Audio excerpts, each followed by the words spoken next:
I remember a client telling me that they Googled me and they found out, a couple of years ago, and they found out my age, and that really bothered them. But I was so happy that they brought it up so we can then talk about it.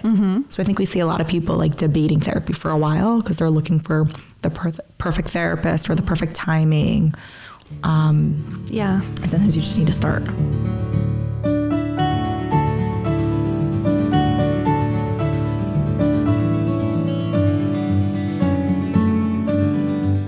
Hello, Shira. So last time we talked about myths that people hold about therapy. Now I want to talk a little bit about what kind of therapist people look for. So I'm curious, what kind of therapist have you looked for in the past? Honestly, I think my preference over time changed. In the beginning, I wanted younger. As a teen, only young. Young is I wanted somebody who was cool. I maybe needed somebody who can be looked up to. I want to be like her when I'm an adult. Right. I want to dress like her. I want to look like her. I want to act like her. I want to think like her. I think that's very common that we see in teenagers. Yeah, I think it is very common because they're idealizing and they're setting the path for themselves. But then I think as I got older, I wanted older. For me, it just felt more grounded. I wanted somebody who's been through life, wasn't necessarily through the same thing that I've been like, but who can give me more of their life experience, because that's more what I was looking for, the insight. But it definitely changed over time of what I needed. And, that makes me think about a bigger question of, do you specifically want somebody who is Jewish, or were you open to somebody who wasn't Jewish or perhaps less religious? Yeah. How do you feel about that? In general, I think that's a real personal preference. Personally for me, I really don't care either one. I'm fine with both. I was talking to a friend about it recently, actually, and she mentioned that she likes not Jewish because when she has to explain, let's say, the Jewish things, she finds that grounding. Like that helps her understand. Like it helps her be able to put things in the right perspective. So she likes the act of explaining. But I hear from so many people that it's too complicated. They just need somebody who gets it, who understands the, nuances. And I think depending on the case, that could be really true. Yeah. It probably also depends on the material that they want to work on or what they're coming with. Like if somebody is struggling with religion versus someone who's coming in dealing with a relationship issue, they might have a different preference of what level of religion or Jewishness that they want their therapist to have. Right. Exactly. What about you? I actually have been to both, both Jewish, both religious, non-religious, non-Jewish. I'm a big believer in taking what you can from each. It happens to be that my supervisor for many years, she herself wasn't Jewish, but was married to a Jew, a Holocaust survivor. So I felt like I had one foot in one foot in the other. So that really worked out well. I think for me, there was a certain safety in going to somebody not Jewish, at least as I was older, because it felt like I had more privacy. I knew that we would never meet each other anywhere. And that was always my biggest thing of when I go to a wedding, I don't want to meet a therapist there. Right. When I go to an event, I don't want to meet my therapist there. When I go shopping in the grocery store, I don't want to meet my therapist. And I do know that that's something that some of my clients think about is, what should we do if we meet you at Evergreen? What should we do if we see you in shul? And this happens all the time. I mean, I have met clients in the most unexpected places. And then, the basic shul or the grocery or the mall. And I think in our community, it's very, it happens all the time. It's going to happen. It's just a matter of when. I mean, recently I was at a wedding and I'm in the circle dancing and I spot a client of mine from the past. It wasn't a current client, but it was still a past client. And I didn't know what to do because I wasn't sure if she would acknowledge or not. And so, of course, when you don't know, don't do anything. And so I stood there just waiting, not making eye contact. I didn't want to embarrass her in front of all of her friends. And at the end of the wedding, she came over to me saying, let's not make this awkward. And, she says, it's nice to see you. And, I asked a bit about how she's doing and, she updated me and it was a really nice interaction. But I told her I wasn't going to be the one to initiate because I didn't want to put you in an awkward position. And it happens to be a family member afterwards came over to me and said, oh, who is that? And that's always the case if everyone just wants to do Jewish geography and know who one another is. And it puts me in an uncomfortable position. And obviously I'm never going to identify who it was. There's, there's many ways of getting by that. But when you're dealing with a non-Jewish therapist, those issues don't come your way. You don't ever have to deal with that. Right. And I think that's something that clients are also nervous about. Like, what if I see my therapist? And, they ask that a lot in session, like, oh, what's going to happen if I'm going to see you? Especially sometimes the client will be talking about, let's say, their Pesach plans. And, you're like, oh, wait, we're being in the same hotel. Right. So then sometimes I made plans with clients. Like, I brought it up and be like, okay, so it's up to you. I let them know that, because you were saying there's many different ways when someone asks you who it is. So I let them know that, like, my family does know that I'm a therapist. So if if I do get vague, I can give excuses like, oh yeah, from camp, like they might be suspicious. So like you decide then if that's worth it for you to, say hi or not. But like, I'm going to take the cue from you, Right. Me and my husband have this joke of whenever I'm going down and he won't even ask who is that. Whenever I talk to people, like he'll give me like the eyes of, don't worry, I'm not going to ask. Like it could be a friend, it could be a client, it could be anybody, but he's just, don't say, don't tell. So at this point, like anybody who I say hi to, my husband is like, oh, who is that? And I'm just like, and it could just be like somebody who, I don't know, I don't even remember their name. He's like, it's a client. It becomes like a private insight. Right. Yeah. Right. Yeah. So, I do think like when there are benefits to having a non-Jewish therapist or a Jewish therapist, religious or non-religious. Given that, what advice would you give to somebody who is debating whether they should go from therapist, not from therapist, or Jewish or non-Jewish, like anything that comes to mind that you think could be helpful in their search? I guess it really depends what they're looking for in their therapy process, right? Because if they want somebody to understand what they're going through because they need, help processing a certain event, do they want to explain it? Do they not want to explain it? Do they want someone from the outside community? Kind of all the different points that we touched upon. So it'd be like, exploring what they're looking for from therapy and what to get out from. Yeah. It brings me back when I was in my PhD program and I was the only Jewish person there. There was 6 or 7 of us. And when I presented my first presentation, we have to de-identify and bring up a case that we want to get insight from the team. And I remember sitting there and hearing the feedback from everybody and thinking, whoa, like it is so amazing to hear an outsider's view on a case that's from. Because so much of the time, in a firm supervision, or my friends are from clinicians. And so you're hearing one take, which most of the time we're insiders. We know it, we grew up with it, we live it. But hearing somebody coming from the outside, it broadened my horizon so strongly. And that I think was when I started opening up more towards saying, well, there's what to take from this. And I feel strong enough to be able to take from it while also pushing away the things that don't apply. It was funny because one of the main questions that somebody asked me, because in Brooklyn, generally, when you're wearing a sheitel, you automatically look more put together and fancier. And I was dealing with a client who was struggling with body image. And the question that came up in the group was, how does she feel about you dressing so fancy? And I wasn't dressed fancy. It was the summer, but just the fact of you wearing the sheitel, you automatically come across as more put together. So that was kind of cute for me to see from their perspective of, whoa, we're seen from the outside world as automatically, Yeah. I had a client who told me that she really enjoyed our sessions because her last therapist was really dressed too fancy for her. I was like, wait, I thought I was dressed fancy too.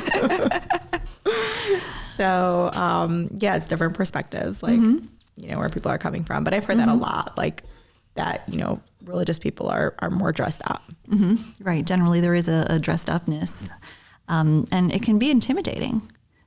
People can feel, do I have to keep up to that? Or it brings up feelings. And that's also when someone is looking for a therapist, they might not even recognize this, but they are sizing up the therapist based on how they look and how they dress. Right. Because what you wear really is how establishing you want to be represented. Right. Yeah, and I had one client who said, I only go to therapists who are put together. She was so scared of falling apart. Right. And I'm sure there's clients that then want therapists who are not probably put together always, but not specifically well dressed because they don't want to have that insecurity of like, oh, my therapist looks so good. They want to be able to be like, you know, this is not something where they have to worry about in their safe space. Yeah. Just another story. I had a client who one of the things we had finished up and she was going in for different treatment. And one of the things that she found about her group therapist was that she constantly would lay back and put her legs up on the ottoman. And it bothered her so much. And she said, I really like the therapist, but can she just sit straight? And she said, I can't have somebody so chilled and so relaxed. Because I've heard the same thing also.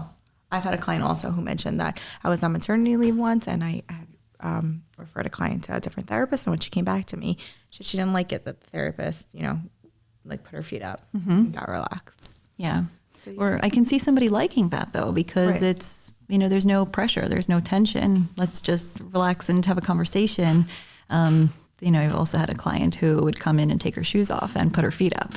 So it comes both ways of how comfortable they feel. But there's so much going on just in the externals, in behavior and also in dress that are just important that we don't even realize, but unconsciously we're sizing people up. And that affects our decision of, you know, who we're going to sit with and who we're going to be attracted to. Right. And sometimes, you know, you may start with somebody and it just doesn't work for you. And that's okay. It doesn't mean that you're doing anything wrong. It just means it's not a good fit. And I think a lot of therapists kind of, you know, if they're taking on a new client, they say we have a few weeks to kind of evaluate if we're a good fit because it's both end, you know? Yeah. Both have to see, like, is this, does your personality, does your style, does it merge with mine? And are we going to be a good fit? And it's not personal. No. It's really not personal. It's does it work or does it not work? It's not an indication of better, worse.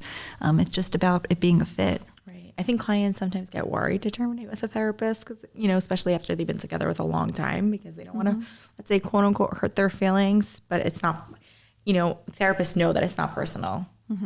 Yeah. And they're able to handle the fact that it's not working for you. Yeah. So I think that's an important, you know, belief that people don't necessarily realize that therapists, this is what they're trained for. They can handle rejection. Yeah. It brings me back to a story of when I was supervising.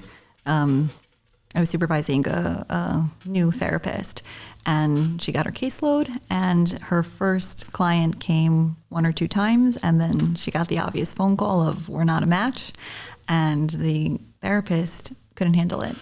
And she called me up crying, saying, what did I do wrong? Why did she leave me? What should I do to improve? Should I take her back? What should I do to get her back? You know, and first I have to calm her down and saying it's, you know, it's normal. It happens. It's not an indication that anything was wrong with you. Sometimes it's not just a match. Obviously, we want to see what we can do to grow for the future. But you sort of have to learn to take these things not personally, see what you can gain from it, and then move on. Yeah, I think every new therapist has that kind of, that first rejection. You know, I remember that. Yes. I remember it too. And then you learn that this is normal and it's part of the process. And clients shouldn't be afraid to, you know, reject a therapist that doesn't work for them. Yeah, I think one of the things that my family jokes about is it's not always about you. And as new therapists especially, you start feeling like, what did I do wrong? And there's so many reasons why clients just don't come back, or so many reasons why they might, you know, quote unquote, feel like they're rejecting you. A lot of the time it has nothing to do with the therapist. Right. And even if it does have to do with the therapist, it's not necessarily personal about the therapist. And it's important to distinguish that, so that way, number one, as a therapist, you're not so hurt, but also for the client to know that their rejection is not taken so deeply. Because oftentimes they're worried about hurting the therapist, or what are they going to think about me leaving them? And I think that just depersonalizes it and makes it easier to do. Yeah, I think so. Like permission to leave your therapist. Yes. Yeah, and permission also to shop around, to find somebody and not feel committed at that first time. You know, when somebody calls me up to see about me, about my history, and if they want to work with me, I always say the first session is not a first session. The first session is to see if we're a good match. Right. To see if you feel understood by me, to see if I feel like, you know, I can help you, to feel like if we were, you know, if we're a good alliance. And I think that really frees people up in saying, okay, I don't have to commit, because commitment is one of those things that scares people. And therapy is scary. So And what I mean by therapy is scary is that you're going to be vulnerable with this person. Mm-hmm. You're going to be connected with them. And also you're going to be spending a lot of time together. So you want to make sure that you're really thinking through the decision with the appropriate amount of time, but also have the freedom to say no. Right. I think that people also want to make sure a lot of times that the therapist maybe went through something that they went through. That's important for them. That's something that I hear a lot. Like, oh, but are they going to understand me if they didn't go through this? Mm-hmm. So there's this belief that, a therapist has to have gone through what the client went through. Right. I see this in so many areas. I'll get questions of, are you married? Are you not married? Do you have children? Do you not have children? What's your background? Did you go to Beis Yaakov? Did you not go to Beis Yaakov? Right. Do you know what it's like to go through a mental health condition? Do you know what it's like to have a medical condition? So many of these questions of if you've been through it, you automatically understand it. Right. But I think that what people don't necessarily realize is that, therapists are trained to be able to deal with a variety of problems. They don't necessarily have to have gone through it themselves. Mm-hmm. Yeah. And, sometimes though, that is a reason why people close the door and say, it's not going to work for me because you didn't go through that same thing. And I don't want to discount the fact that going through something a lot of times does give you history in it. Going through something on a personal level, like you've done the ropes and there is a relatability, I think. And sometimes also clients will say something and I get it on a deeper level because I've been there. And I've been there in the past, so it does allow me to connect, to empathize more, and perhaps maybe to know the steps of what happens. But ultimately, even in the same circumstances, there's going to be differences. Right. And we can't assume that their story on the outside is really going to look like our story. Right. Yeah. So even if you've been through the same thing, it's not the same thing. Right. I remember one time when I was newly married, and I had a friend at that point who wasn't married yet, and she had been single for some time. And we had gotten into a discussion about dating and marriage, and she got really angry at me saying, "You'll never get it because you got married quicker." And at first my initial reaction was, I'm so hurt. Like, how can you say that to me? How can you believe that I don't understand you? But I think that she was right. I didn't fully understand it in that moment. I needed to really sit with it and hear her story more. And also she was hurt. She was really hurt by her situation, hurt by the fact that she didn't feel understood. And so it did take me time to really sit with it a little longer until I can fully see and understand her experience. Right. So there is something to say about not going through the same thing, but sometimes when we go through the same things, we also might then assume sameness and miss out. Right. Or relive our own stories rather than the client's stories. So it's really a weighing out both options. Right. Have you seen in certain circumstances where a client went through the same thing that you went through? Yeah, I see it all the time. And I think that for, many people, like what you're saying, like they might get lost in their own story when they, encounter somebody brings up something to them that's similar. Because I think in everybody's story, there's always going to be something that resonates with you, some sort of similarness that you went through yourself that allows you to connect. That's kind of the definition of empathy, finding a space within you that understands the other person and connecting with the other person about it. Yeah. So I think it happens to everybody all the time. Yeah. No, and I think that, that is important for people to think about prior to finding a therapist, of how important is it for them that they went through the same things. Right. Right. And sometimes you're not going to know, because sometimes therapists don't share. And most of the time therapists don't share. Right. So you won't necessarily know that. And sometimes therapists will share, if it's appropriate. Mm-hmm. One story comes to mind where I was dealing with a family, and the whole time they were asking me personal questions about my degree, about my history, about where I lived, where I grew up. And I tried avoiding them just for my own personal privacy. But at the end, what it all boiled down to was, how old are you? How old really are you? What's your age? Will you be able to give us advice? Will you be able to be mature enough? That's really what it was for them, is to make sure that they're putting the care of their family in the hands of somebody that they feel is experienced enough. And I think it's important to understand what's behind the question. Right.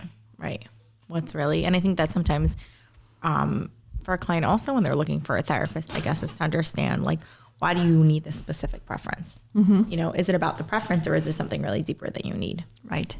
And a lot of times it doesn't have to do with the thing that you're asking for, because you can get the other thing. Right. So if it's maturity, you can find somebody younger who is mature. Right.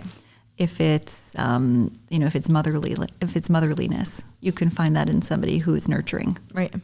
If it's wisdom, you can find people who are wise. So it's really looking for the real adjective and the real descriptor rather than what you think you're saying.